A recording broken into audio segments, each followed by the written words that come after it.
Jan Nowak-Jeziorański w utrwalonej przez historyków, a także przez jego własne wspomnienia opinii, to człowiek silny i wpływowy, słynny okupacyjny emisariusz, dyrektor rozgłośni polskiej Radia Wolna Europa, doradca prezydentów USA, bez którego Polska nie weszłaby do NATO.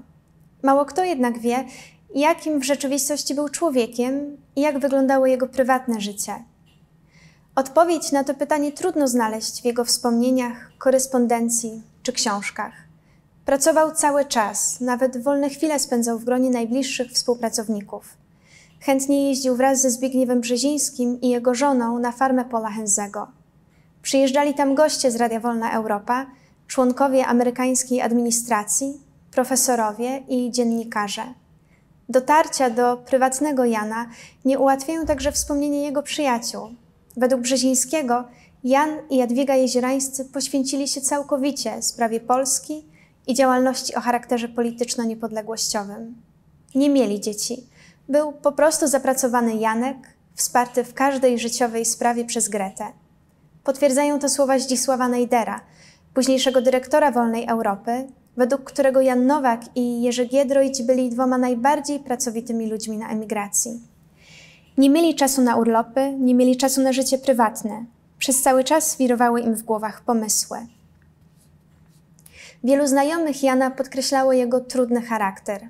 Skrajną opinię wyraził pracownik Radia Wolna Europa Jacek Machniewicz, według którego Nowak odznaczał się arogancją udzielnego księcia i kapralskimi metodami.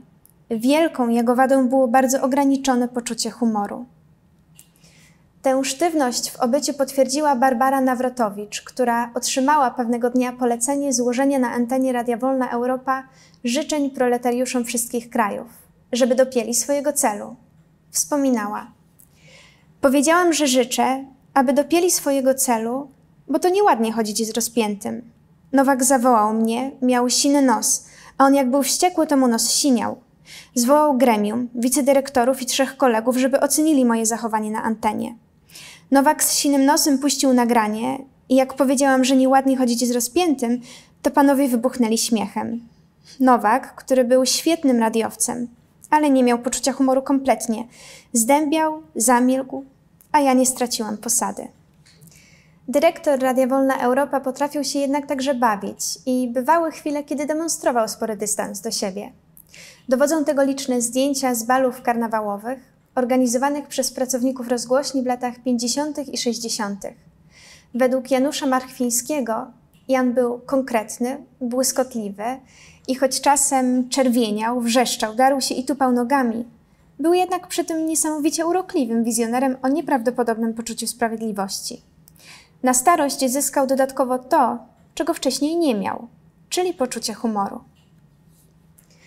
Być może pobłażliwość Nowaka-Jeziorańskiego dla żartów rosła z wiekiem, a ujawniła się wraz z końcem jego pracy w Radiu Wolna Europa. Dostrzegli to ci, którzy byli z nim wówczas w zażyłości. W czasie osobistych wspólnych wypraw i wizyt Jan był uroczy i tryskał dowcipem, wspomina Marek Walicki. Andrzej Pomian wyznaje, że Nowak był niesłychanie dzielny, odważny, sprawny, pełen humoru, życia, energii i rozmachu. John Adams podkreśla, jak doskonale jego przyjaciel radził sobie w meandrach amerykańskiej polityki. Nakłonił nawet George'a Busha, żeby udzielił Polsce pożyczki. Przekonał Busha, który kochał Jana. Al Gore go także kochał. Clinton go kochał. Wszyscy kochali Jana, który miał wielkie poczucie humoru i błyszczące niebieskie oczy oraz zawsze mówił prawdę. Bardzo to rzadkie cechy w Waszyngtonie. Jan akceptował żarty, ale przede wszystkim te, które potwierdzały jego pozycję.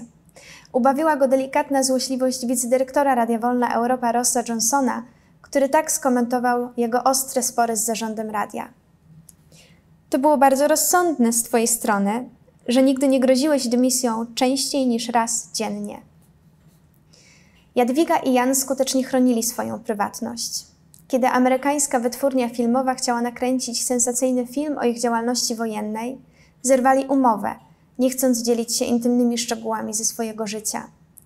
Jan bardzo długo był całkowicie uzależniony od pomocy żony, która prowadziła jego archiwum i zajmowała się domem.